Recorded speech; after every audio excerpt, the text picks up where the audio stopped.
My name is Mila Harris. I'm in my late 30s now, and for most of my adult life, I've been known for being steady, dependable, the kind of woman people describe as nice, as if that one word can explain an entire human being. I live a quiet life. I built it that way on purpose. I'm a wife, a professional, someone who shows up on time and keeps her promises. If you asked people who know me casually, they'd probably say I'm practical, maybe a little reserved, not dramatic, not impulsive, someone who doesn't make scenes, someone who can be trusted to hold things together while everyone else gets to be loud. What they wouldn't say, because they never looked closely enough, is that I've always been watching. This isn't a story about revenge. It's not a confession. And it's definitely not an attempt to make anyone look like a monster. I'm telling it because it took me a long time to understand what was really happening in my own life, and longer still to accept what it meant about me. For years, my marriage looked perfect from the outside. My husband was attentive, respected, and admired. The kind of man people pointed to as an example. And I played my role well, the supportive partner, the calm presence beside him, the woman who never seemed to need anything for herself. I believed that image too, or maybe I wanted to. The truth didn't arrive with drama. There were no raised voices, no shocking confessions at the dinner table. It came quietly, the way real truths often do, through documents, patterns, numbers that didn't quite line up. A realization that unfolded slowly, almost politely, until there was no way to unsee it. What I discovered wasn't just a secret bank account, it was a parallel life. Years of careful decisions made without me. Resources moved silently, deliberately, beyond the shared world I thought we were building together. Billions, yes, but the amount mattered less than what it represented. Intent, control, and the assumption that I would never look closely enough to notice. The story is about that moment of noticing. It's about what happens when you realize you've been underestimated by the person who knows you most intimately, and what it does to you when you stop underestimating yourself in return. It's about restraint, patience, and the kind of power that doesn't announce itself. I won't sensationalize what happened next. There's no shouting here, no public humiliation, no dramatic showdown designed for applause. What followed was quieter than that, and far more permanent. I'm sharing this not to warn you about men, or marriage, or money. I'm sharing it because many of us live inside roles that slowly shrink us, roles we never consciously agreed to, but learned to perform anyway. And sometimes, the most important shift doesn't happen when you confront someone else, but when you finally confront the truth you've been carrying alone. Have you ever had a moment where you realized your life wasn't quite what you thought it was, and wondered how long you'd been adapting without noticing? To the people around me, I was easy to define. I was the reliable one, the woman who remembered birthdays without reminders, the one who handled logistics so smoothly that no one ever noticed the effort behind it. In rooms full of stronger personalities, I became the background that made everything else work. At work, colleagues described me as solid, not brilliant, not visionary, just solid. The kind of person you trusted with sensitive projects, but never worried might ask for too much credit afterward. I learned early that praise often came wrapped in limitation. If you were calm, you were assumed to be compliant. If you were organized, people assumed you didn't need acknowledgement. I rarely corrected them. In my marriage, the perception was even more defined. My husband was seen as the center of gravity, ambitious, successful, forward moving. I was described as his balance, his support system. The word wife seemed to replace my name in many conversations, as if my identity had been gently folded into his. People would smile at me and say things like, "He's so lucky to have you," without realizing what they were really saying. Lucky to be supported, lucky to be understood, lucky to be managed quietly in the background. They never said, "You must be extraordinary to carry so much without complaint." I didn't complain. There's a kind of invisibility that doesn't hurt at first. It feels almost like safety. When expectations are low, pressure is low too. No one interrogates your motives. No one watches your hands too closely. You're allowed to exist without scrutiny.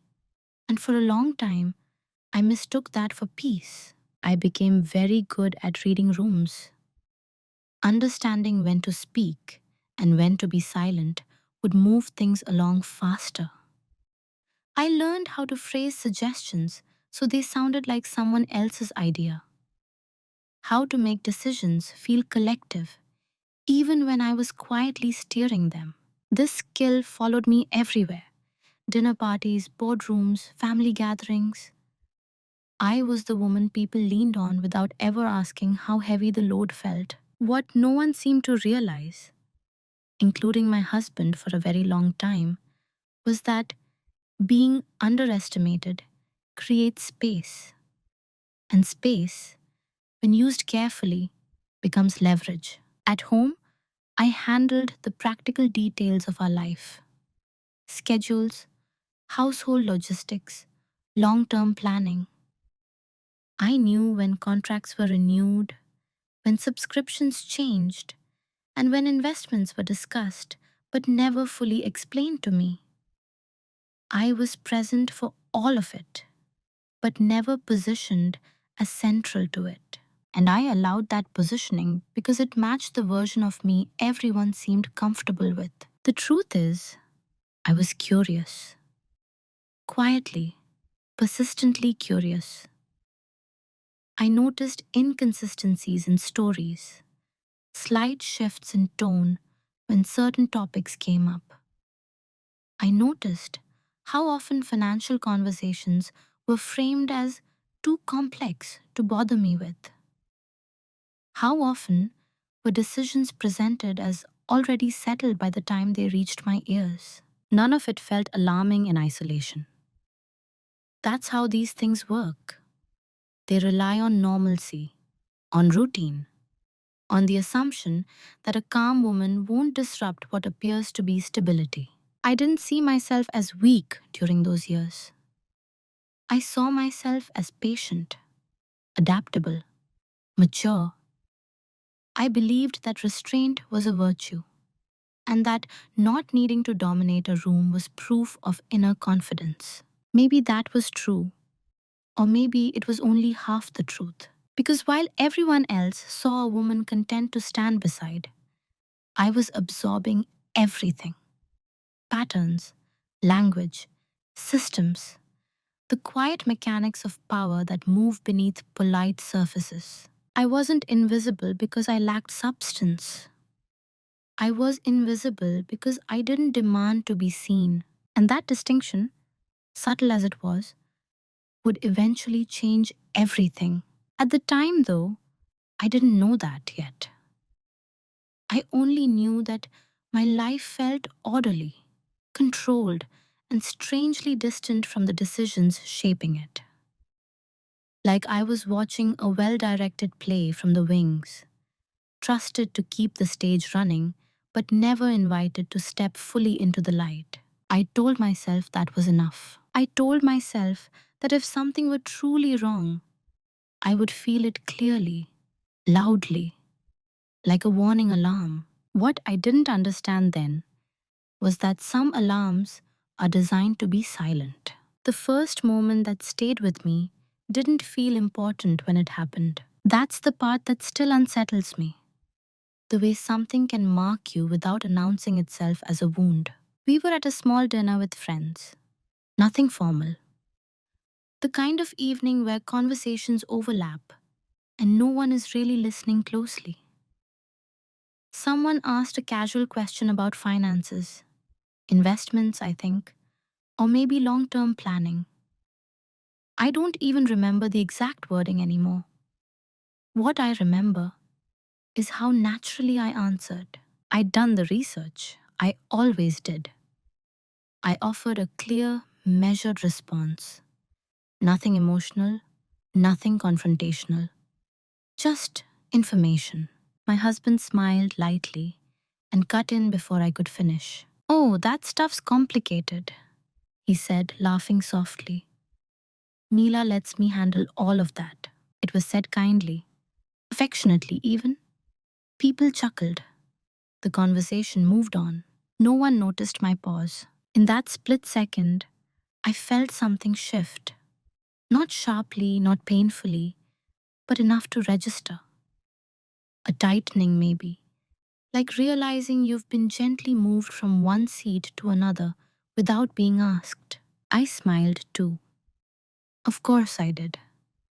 That's what you do when something doesn't seem worth correcting. I told myself he was simplifying, protecting me from unnecessary complexity, making conversation easier for everyone. But later that night, when the house was quiet and I replayed the moment in my mind, it didn't sit right. Not because of what he said, but because of how easily he said it. There was no malice in his tone, no hesitation. It was the confidence that unsettled me, the certainty that defining my role publicly was acceptable, that my knowledge could be gently dismissed without consequence. I asked myself if I was being sensitive. I've always been good at that kind of self interrogation. I replayed the scene from every angle, trying to prove myself wrong, and in doing so, I noticed something else. This wasn't the first time. It was just the first time I'd heard it clearly. There had been other moments, small, forgettable on their own. Conversations redirected. Decisions are summarized after the fact. A subtle shift in language from we decided to I handled it. Each one is easy to explain away. Each one leaves behind a faint residue of discomfort. That night, I didn't confront him. I didn't bring it up at all. Instead, I paid attention. I started listening not just to what was said, but to what was assumed. Who spoke when money came up? Who closed discussions?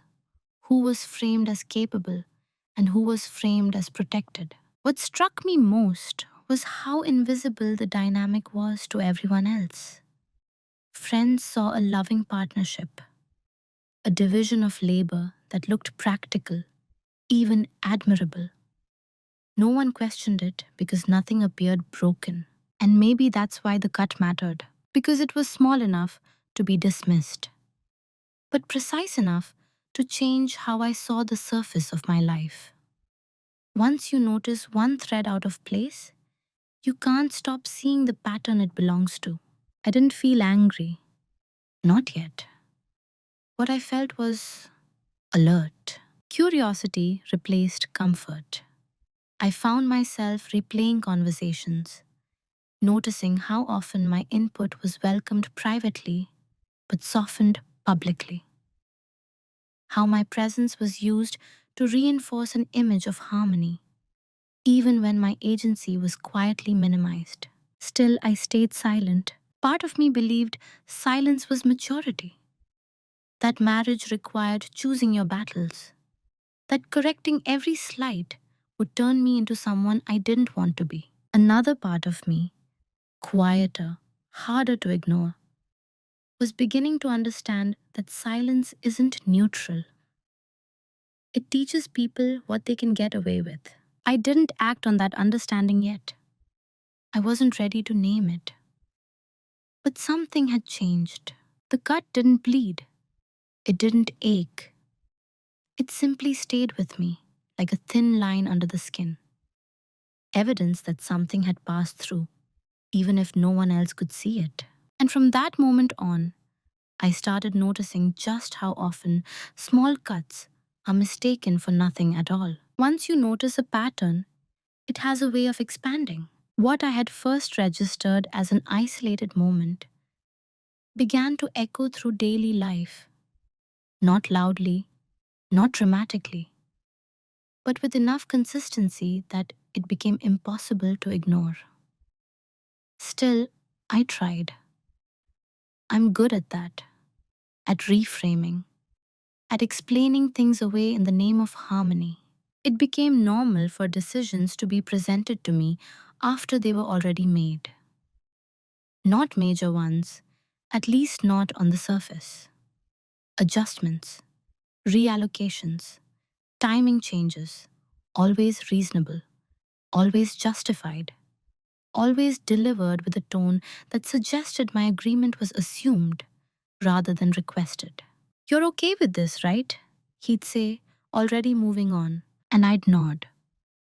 Because on paper, there was nothing to object to. Because objecting would have required naming something I wasn't yet prepared to articulate. At social gatherings, I noticed how often my role was subtly summarized for me. If someone asked about our plans, my husband would answer first. If the conversation drifted toward finances or long term strategy, I became the silent presence beside him, smiling, listening, occasionally affirmed with a hand on my shoulder, as if to say, she's with me. People interpreted my quiet as contentment. I let them. I told myself that I didn't need to be the loudest voice in the room to matter, that my sense of self wasn't dependent on external validation. These were all things I'd believed for years, and they weren't untrue, but they were incomplete. Because what I was slowly normalizing wasn't just silence, it was erasure, not overt, not cruel, just systematic. When I did speak up, the response was often praise framed as dismissal. You're so thoughtful, he'd say, smiling, before gently redirecting the conversation back to his original plan. It was disarming, compliment and override in the same breath. I noticed how easily I accepted it. I began to understand that part of my silence came from fear, not of conflict, but of disruption. I didn't want to be the woman who made things difficult, who questioned too much, who introduced tension when none appeared to exist. And so I adapted. I learned when to speak privately instead of publicly, when to phrase concerns as questions, when to let things go because they weren't that important. Over time, the list of things that weren't that important grew longer. I told myself this was a compromise, that this was what partnership looked like in practice. But compromise assumes balance, and what I was experiencing was drift, a slow, steady shift of center, away from shared ground and toward a structure where my presence was valued, but my authority was optional. What made it harder to confront was that there was no single moment to point to, no clear offense, just a growing sense that my internal life was being edited for convenience. I began to second guess my instincts, to wonder if my discomfort was a personal failing. Was I being ungrateful, overly sensitive? Was this simply the cost of a stable life? I watched other women around me and noticed how often they did the same thing, laughing off interruptions, deferring credit, absorbing responsibility without recognition. It was so common it felt invisible. And yet, invisibility has weight. It accumulates. I started writing things down, not accusations, not evidence, just observations, dates, phrases, patterns. A habit I told myself was harmless, even unnecessary. I didn't know then how much that small act of documentation would matter later.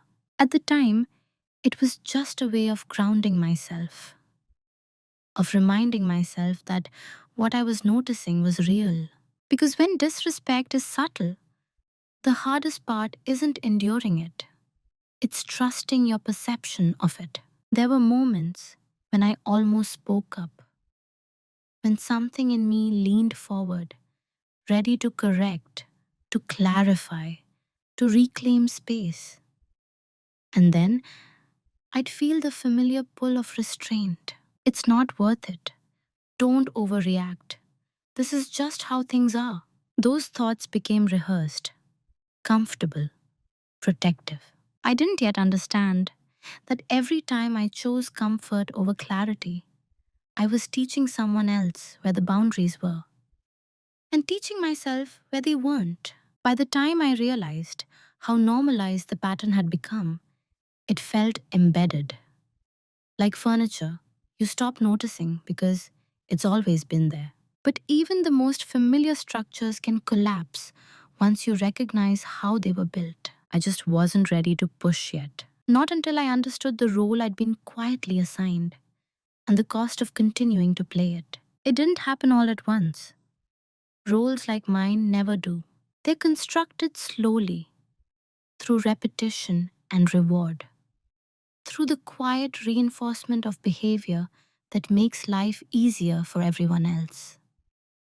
By the time you realize you've been cast, the script feels familiar, almost natural.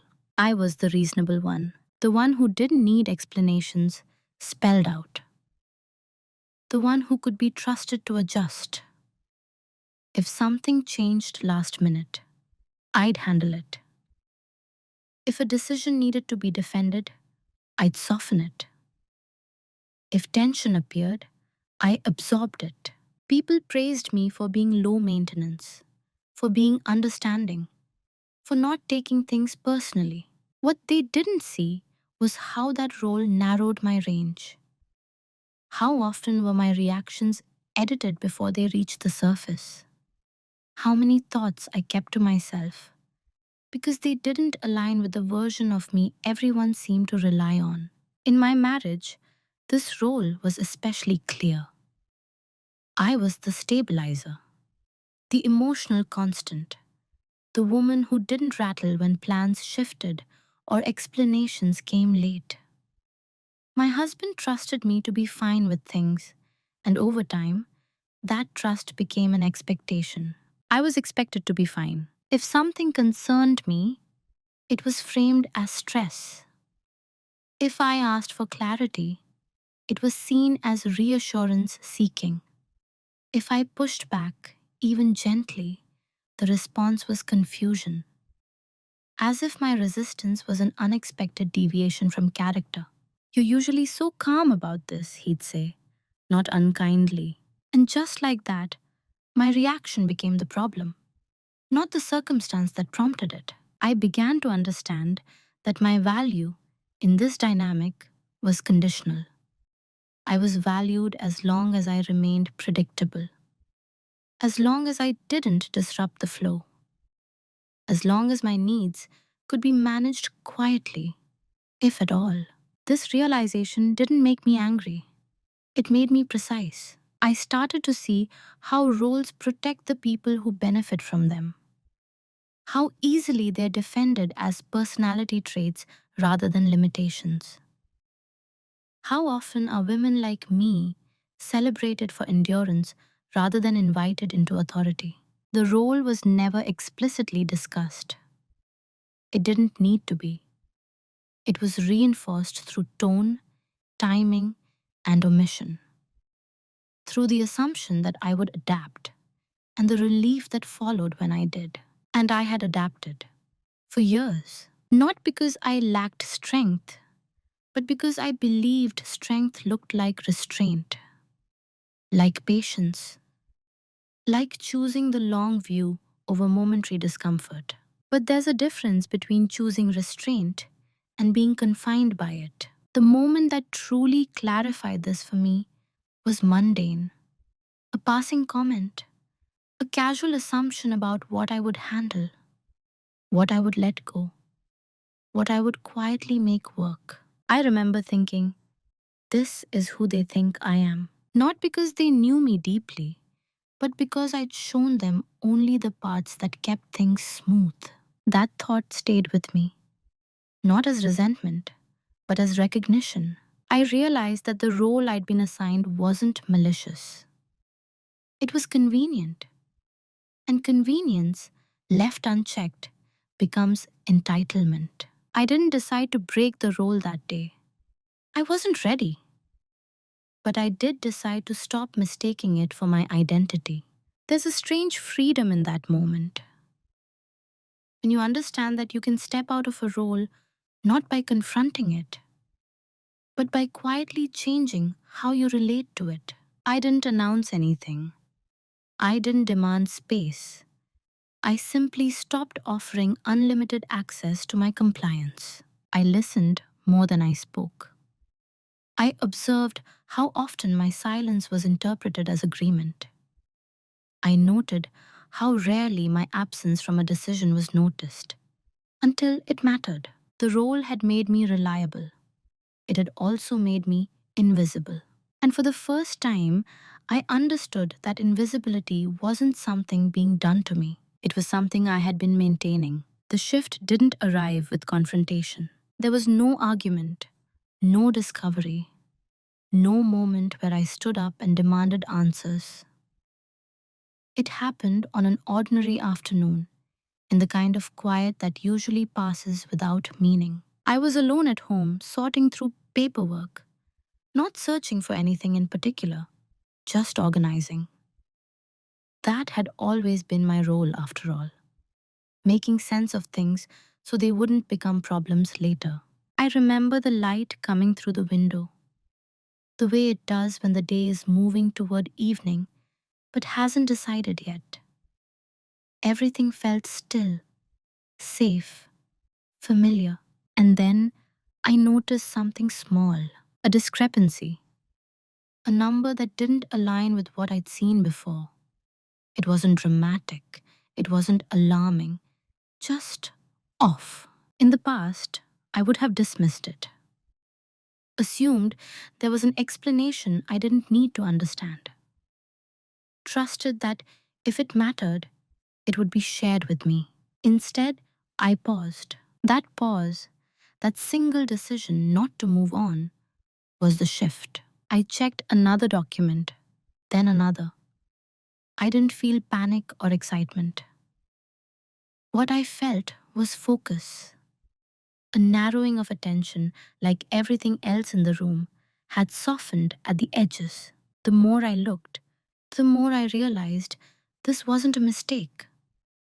It was a pattern I'd never examined because I'd never believed I needed to. And in that moment, something inside me settled, not hardened, not sharpened, settled. I understood that I had reached a quiet threshold, that whatever I uncovered from that point forward would change how I saw my life and how I moved within it. I didn't confront him when he came home that evening. I didn't mention what I'd seen. I listened to the familiar rhythms of our conversation, the easy flow of routines we'd perfected over the years. And for the first time, I heard it differently. I noticed how often certainty replaced explanation, how smoothly topics changed, how little space there was for questions that didn't already have answers prepared. I realized that I had been living inside a story that felt complete because I'd never tested its structure. That night, I didn't sleep much. Not because I was anxious, but because my mind was active in a new way, curious, engaged, alert. I wasn't imagining betrayal. I wasn't jumping to conclusions. I was simply allowing myself to see without immediately translating what I saw into comfort. There's a kind of internal permission that changes everything. The permission to look closely, to not rush toward reassurance, to sit with uncertainty without trying to resolve it for the sake of peace. I gave myself that permission that day, and with it came clarity. I realized how often I'd chosen not to know. How many times have I accepted summaries instead of details?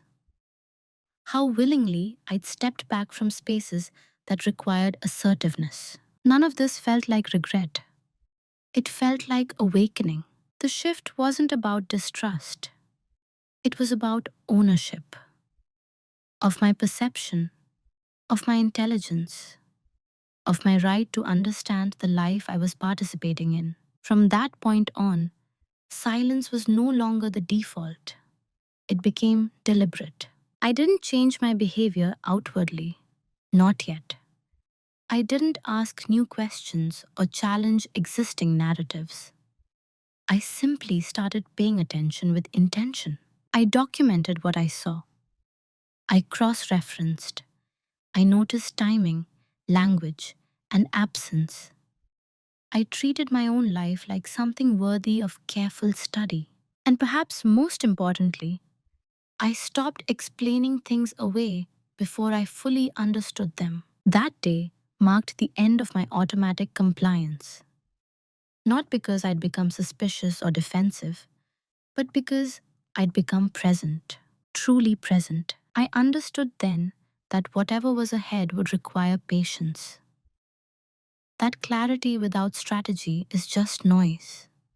That power doesn't come from revelation, it comes from restraint. The shift wasn't visible to anyone else, but inside me, something fundamental had changed. I was no longer assuming everything made sense. I was finding out. After that day, my silence changed texture. From the outside, nothing looked different. I still nodded at the right moments, still asked about his day, still moved through our routines with the same practiced ease. But internally, silence was no longer something I slipped into automatically. It was something I selected. There's a difference between being quiet because you feel small and being quiet because you're listening. I had crossed that line without ceremony. No vow, no declaration, just a steady recalibration of how I used my attention. I stopped filling gaps in conversation, stopped offering reassurance before it was requested, stopped smoothing over moments of ambiguity. And something interesting happened. People, including my husband, began to talk more, not because I prompted them, but because silence invites explanation. It creates space where assumptions start to echo, where confidence either holds or reveals its seams. I listened. I noticed how often certainty replaced transparency, how phrases like, "don't worry about it," and "it's already handled" functioned as closures rather than answers.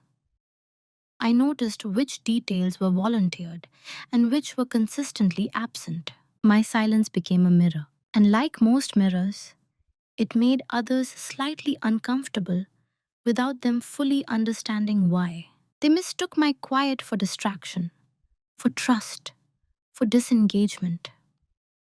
They didn't realize I was more engaged than I'd ever been. At night, I reviewed what I'd heard during the day. Not obsessively, methodically. I wrote down fragments of conversation, timelines, and the way certain topics always circled back to the same conclusions. I wasn't building a case. I was building understanding. The discipline of it surprised me.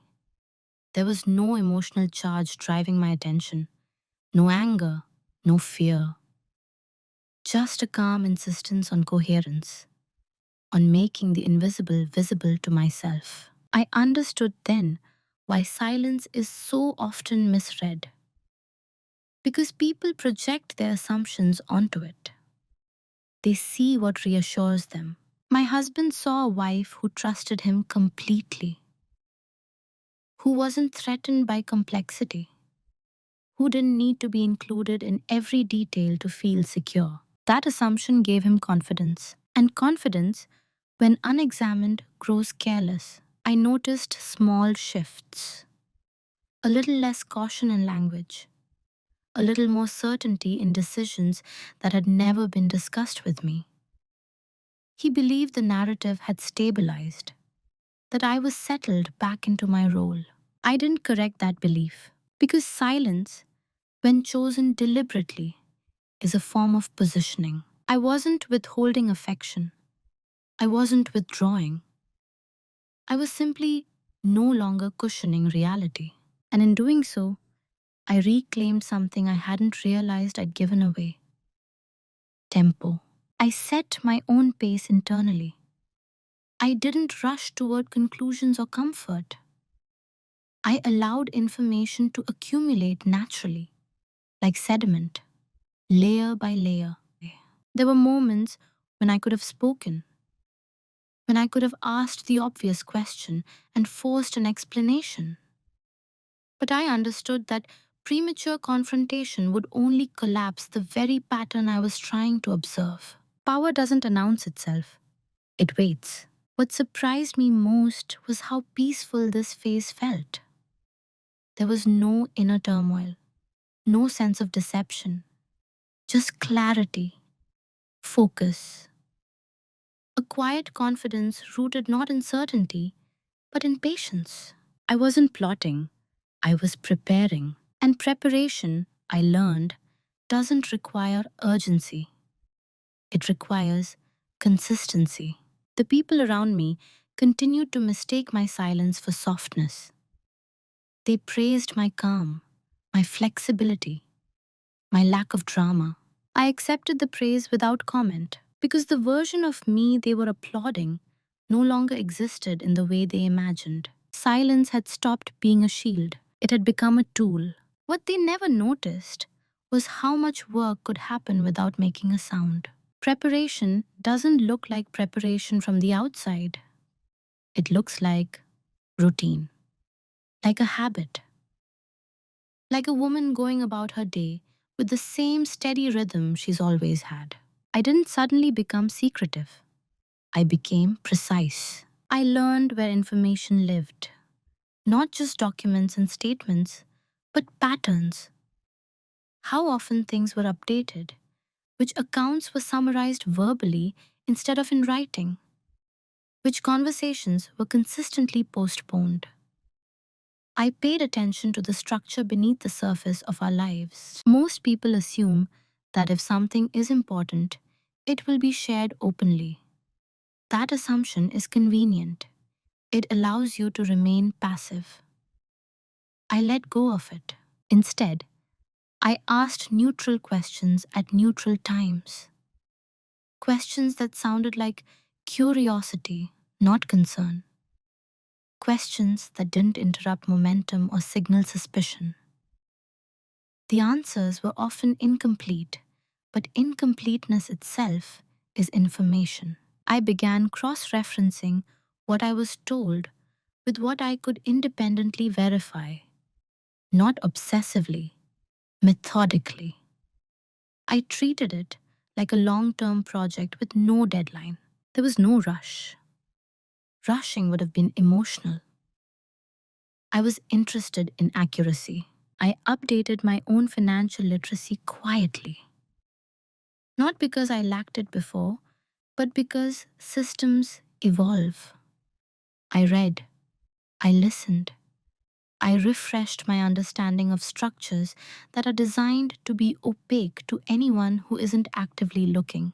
And the more I learned, the more I realized how much depends on assumptions. Assumption that one partner isn't interested. Assumption that trust replaces transparency. Assumption that calm equals consent. Those assumptions are powerful. They do half the work for you. I didn't share what I was doing with anyone. Not friends, not family, not because I was hiding, but because I was protecting clarity. Opinions distort observation. I wanted mine unfiltered. I documented everything quietly: dates, references, connections, not in a way that suggested accusation, just continuity, so that I could see what others might miss, how things unfolded over time. What struck me was how little resistance there was. Systems built on invisibility don't expect scrutiny. They aren't fortified. They rely on habit and trust to remain intact. And because I hadn't disrupted anything outwardly, nothing closed itself off. I remained exactly who I had always been in their eyes, which meant access stayed open. I noticed how often my husband assumed I didn't understand the significance of certain details, and how that assumption shaped what he omitted rather than what he said. I learned to listen for what wasn't explained. There's a skill in that, in recognizing absence as data. I also noticed how calm I felt. There was no adrenaline, no fear of discovery. I wasn't doing anything wrong. I was simply paying attention to my own life with the seriousness it deserved. The preparation phase taught me something important about power. It's rarely taken by force. It's accumulated by those willing to wait longer than others expect. I wasn't trying to catch him. That would have framed the situation emotionally, turned it into a story of betrayal before I even understood its shape. I was trying to see the full picture, and that picture was emerging, quietly, inevitably. I began to understand the scope of what I was dealing with, not in terms of scale yet, but in terms of intent. This wasn't carelessness. It wasn't a one off decision. It was architecture, carefully built, carefully maintained. And the longer I observed, the clearer it became that my role, the calm, uninvolved wife, wasn't incidental. It was functional. That realization didn't hurt. It clarified. Because once you understand how a system uses you, you can decide whether to continue powering it. They never noticed my preparation because they never imagined I would need to prepare. They believed the story had already been written.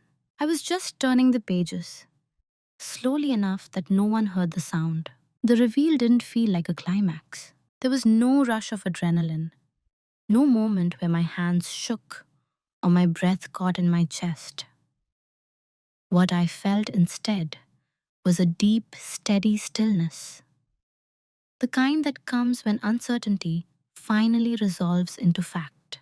I was alone when it happened, sitting at the same desk I'd been using for months, reviewing information that had slowly assembled itself into coherence.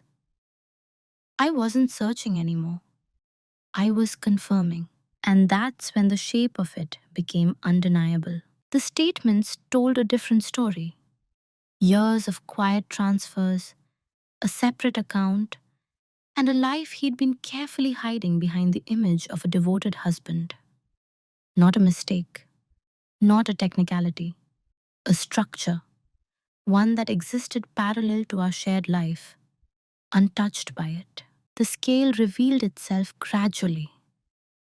At first, it was just numbers that felt abstract, too large to hold emotionally.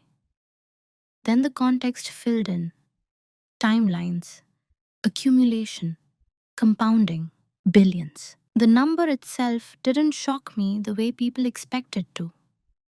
Wealth at that level becomes conceptual, almost symbolic. What struck me wasn't the amount, it was the intention behind it. This wasn't protection, it wasn't caution, it was exclusion. Years of decisions made with absolute clarity about one thing: I was not meant to be part of this reality.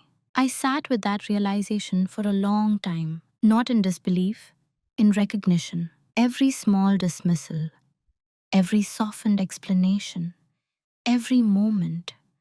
I'd been framed as someone who didn't need to know.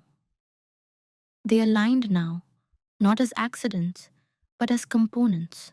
The private life hadn't been hidden from me, it had been built around me. That distinction mattered. I didn't cry. I didn't feel rage. What I felt was something quieter and more definitive: understanding. The kind that rearranges your internal landscape without asking permission. I reviewed everything again, not because I doubted it, but because I wanted to be certain of my certainty. Precision mattered. Emotion would come later, if at all. I realized then how carefully my perception of our marriage had been curated, how the image of devotion functioned as camouflage, how trust had been used not as a bond but as a blindfold. And still, I didn't confront him, not because I was afraid, but because confrontation would have been premature. It would have turned clarity into chaos, noise into distraction. I wasn't interested in reaction. I was interested in the outcome. The private reveal wasn't about discovering money. It was about discovering truth without intermediaries, without permission, without performance. For the first time, I saw the full scope of the asymmetry I'd been living inside. And instead of diminishing me, it clarified my position. I understood exactly where I stood. And because I understood that, I understood what was possible. I closed my notebook that night and didn't open it again for several days. Not because I was overwhelmed, but because I didn't need to write anymore. The preparation phase had done its work. Now came the choice. I moved through the next few days with a new kind of calm. Conversations continued as they always had. Routines held. Nothing in my behavior signaled what I knew. That wasn't deception. It was containment. I was holding something too significant to be handled impulsively, too precise to be shared carelessly. I watched him closely, not with suspicion, but with clarity. I saw how easily the image of devotion continued to function, how effortlessly the narrative maintained itself. And I understood that truth doesn't require immediate exposure to be real. Sometimes its power lies in being held, fully, quietly, without flinching. The reveal didn't change who I was. It revealed who I had always been capable of becoming. Knowing the truth didn't tell me what to do. It only removed the illusion that doing nothing was neutral. For the first time, every option carried weight. Staying silent, speaking up, leaving, waiting, acting quietly, acting openly. Each path led somewhere irreversible, even if the consequences weren't immediately visible. I didn't rush toward a resolution. I let the decision exist without forcing it into shape. There's a pressure people don't talk about: the pressure to respond correctly to betrayal, to react in a way that fits the narrative others expect. Anger, confrontation, ultimatums, closure. I felt none of that urgency. What I felt was responsibility, not to the marriage as it appeared, but to myself, as I now understood myself. I laid out the options with the same care I'd used to uncover the truth. If I confronted him immediately, the conversation would shift into performance, explanations, justifications, damage control. He would become alert, defensive, and strategic. The system I now understood would close ranks. If I stayed silent indefinitely, I would be complicit. Not morally, but practically. Knowledge changes obligation. You don't get to unknow something just because it's inconvenient. If I left without preparation, I would be surrendering the leverage I hadn't earned accidentally. I would be reacting instead of choosing. That left one option: The irreversible one. I chose to act, but not emotionally, structurally. I chose a path that didn't require his understanding or approval, one that didn't depend on confrontation to be valid, one that respected the reality I was in, not the story I wished were true. The decision wasn't fueled by anger, it was guided by alignment with my values, with my long term autonomy, with the woman I was becoming. I understood that whatever I did next would redefine me, not publicly, but internally. This wasn't about punishment or exposure, it was about correction. Correcting an imbalance that had been allowed to persist because I hadn't known it existed. Once I made that decision, everything became simpler. Not easier, but clearer. I stopped weighing emotional hypotheticals. I focused on process, on sequencing, on ensuring that every step respected both legality and restraint. There was grief in this phase, quiet, private grief. Not for the man I'd married, but for the version of partnership I'd believed in. That grief didn't derail me, it grounded me. I allowed it space without letting it steer. The decision point isn't dramatic when it's real. It's calm, almost ordinary, like choosing a direction at a familiar intersection and realizing you'll never take the other road again. I didn't announce my choice to anyone. I didn't mark the moment. I simply began moving differently inside my own life. And once that internal shift happened, there was no going back. Because I wasn't deciding how to respond to what he'd done. I was deciding who I would be now that I knew. Once the decision was made, urgency disappeared. Not because time didn't matter, but because haste would have introduced error. I moved carefully, deliberately, the way you do when every step has to land exactly where you intended to. From the outside, my life looked unchanged. I still kept our shared calendar, still attended dinners, still asked the familiar questions that required no real answers. The continuity wasn't deception, it was insulation. It kept the system stable while I worked within it. My actions were practical, not dramatic. I began by ensuring my own independence, quietly, methodically. I reviewed what was legally shared, what was separate, what was assumed, and what was documented. I didn't confront gaps, I mapped them. I spoke to professionals without framing the situation as betrayal. I framed it as clarity, as due diligence, as future proofing. Those conversations were factual, restrained, and precise. I learned what protections existed and which ones didn't. Each step was small on its own, unremarkable.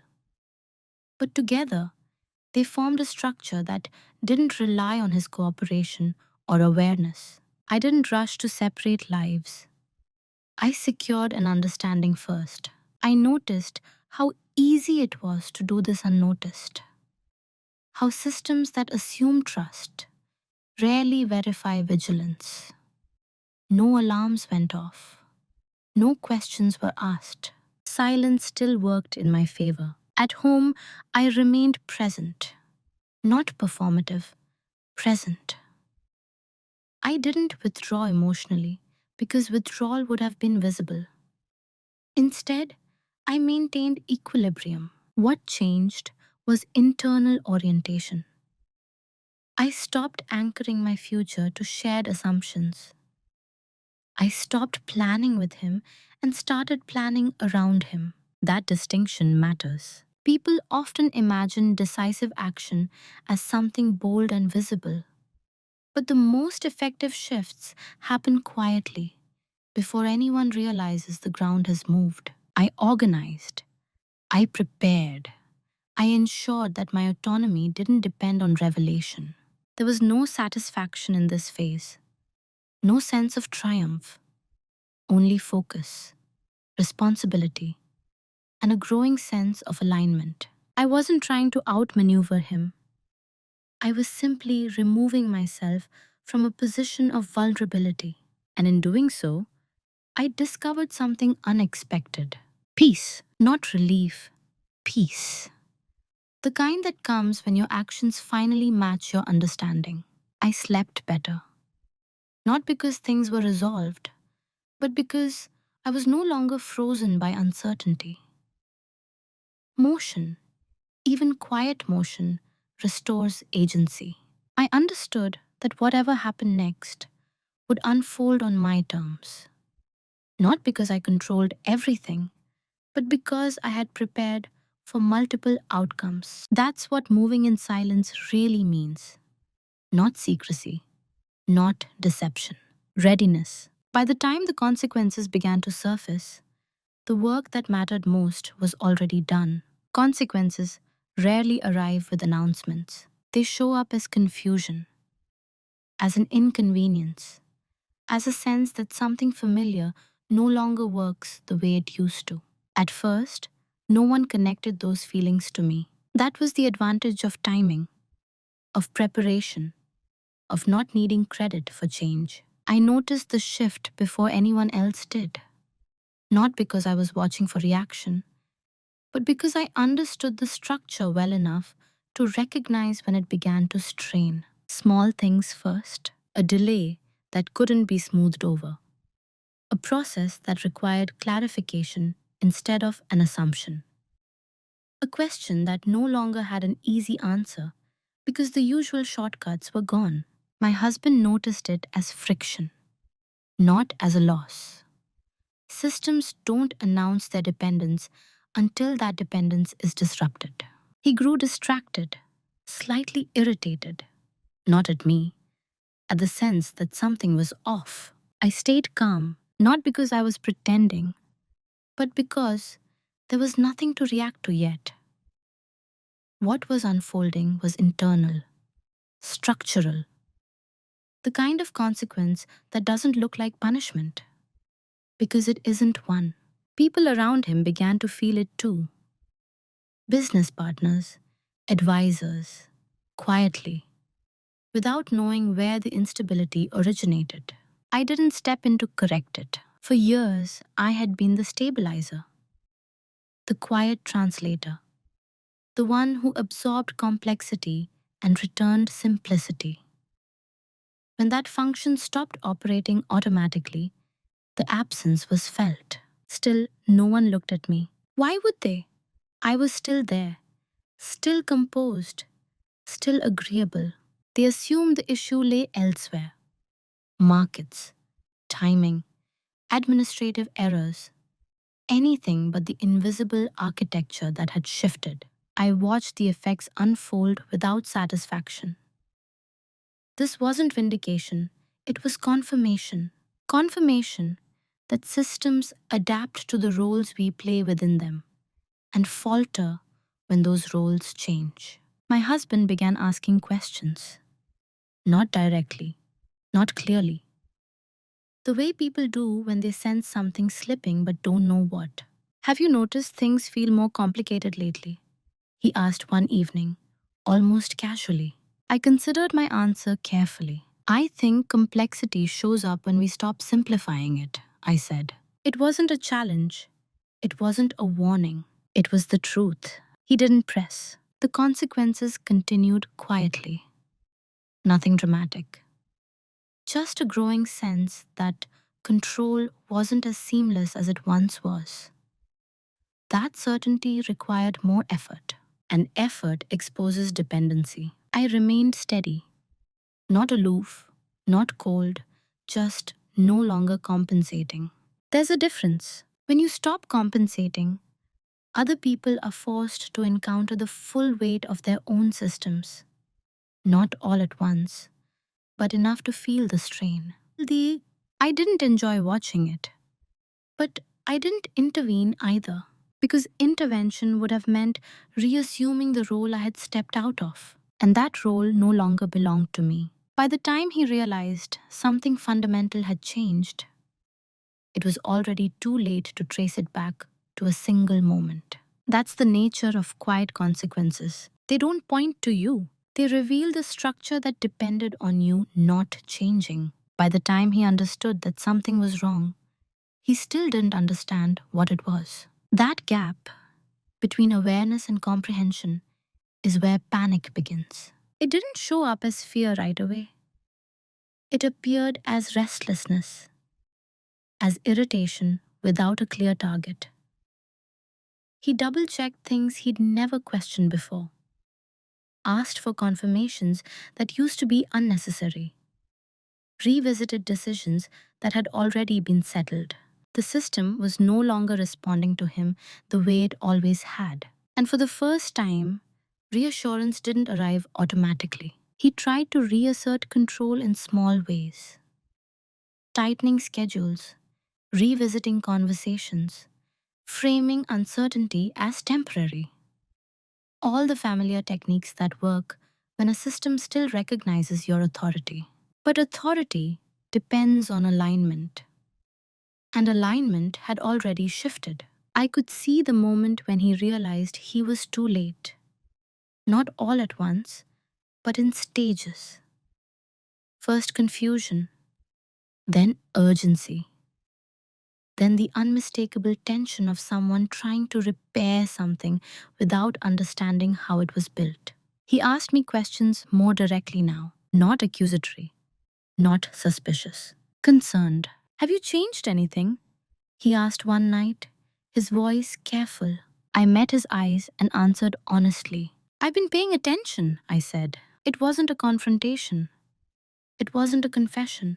It was a boundary. What he wanted, I realized, was restoration, not accountability. He wanted things to feel the way they used to, for the quiet support to return, for the ease to be reinstated. But ease isn't something you can demand. And trust, once it's been used as a blindfold, doesn't reappear just because it's requested. He grew more anxious, more attentive. Small gestures of closeness increased, not out of intimacy, but out of repair. The tone shifted from certainty to persuasion. I recognized it immediately, not as remorse, but as recalibration. And I understood something important in that phase. He didn't panic because he'd betrayed me. He panicked because the structure that protected him from consequence was dissolving. I didn't say that out loud. I didn't need to. Nothing I could have said would have changed what was already in motion. By then, the groundwork was complete. Not emotionally, logistically, structurally. The parts of my life that required insulation had already been insulated. There was nothing left to negotiate. He tried to slow things down, to revisit assumptions, to open conversations that should have happened years earlier. But timing matters. An insight that arrives after leverage is gone isn't insight, it's regret. I didn't take pleasure in watching him struggle to regain his footing. I didn't feel vindicated. What I felt was resolve. Because once you see clearly, going backward feels like self-betrayal. He asked if we could talk, really talk. I agreed. Not because I thought it would change anything, but because clarity deserves a voice, even when the outcome is fixed. The fixing phase was over. What came next wasn't a repair, it was reckoning. We sat across from each other at the same table, where we'd shared years of ordinary conversations. The setting was almost ironic in its normalcy. No raised voices, no dramatic pauses. Just two people facing a truth that had been living between them for a long time. I didn't bring documents. I didn't list evidence. I didn't need to. By the time this conversation happened, proof was irrelevant. Understanding was the only thing left to establish. He spoke first, not defensively, not aggressively, carefully. I feel like I don't recognize where we are anymore, he said. Things feel off. I nodded, not in agreement, but in acknowledgement. That's because they are, I replied. There was a pause, not tense, uncertain. He was waiting for anger, for accusation, for emotion he could respond to. I offered none. I know about the accounts, I said calmly. All of them. The words landed quietly. No emphasis, no edge. I watched his face, not for guilt, but for comprehension. The shift was subtle, but unmistakable. Not shocked. Calculation. Then something softer. Resignation. He didn't deny it. That told me everything I needed to know. I didn't think it would matter, he said after a moment. I was trying to protect what we had. I let the silence sit between us. Protection doesn't require secrecy, I said. Control does. He flinched, not visibly, but internally. You can sense it when someone realizes the frame they've been using no longer applies. I didn't ask why. I didn't ask how long. Those questions belonged to a version of me that needed explanation. This version needed alignment. You built a life alongside me. I continued, my voice steady. And another one without me. You decided, without discussion, which one I belonged in. He tried to speak. I raised a hand gently, not to stop him, but to slow the moment. I'm not here to argue, I said, and I'm not here to punish you. I'm here to be clear.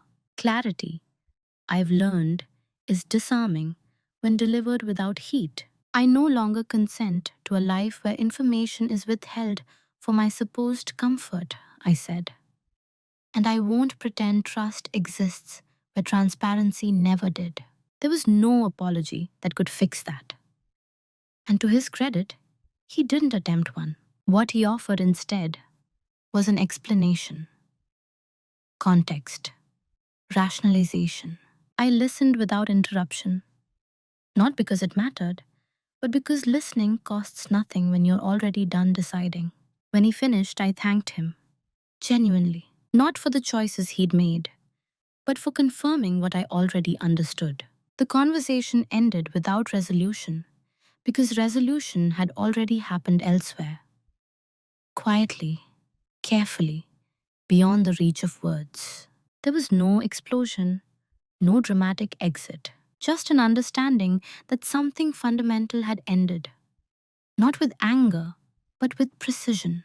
And that precision was enough. I don't describe this chapter of my life as recovery. Recovery implies damage, brokenness, a return to something that existed before.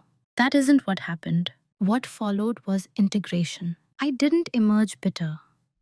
I didn't feel hollowed out or diminished.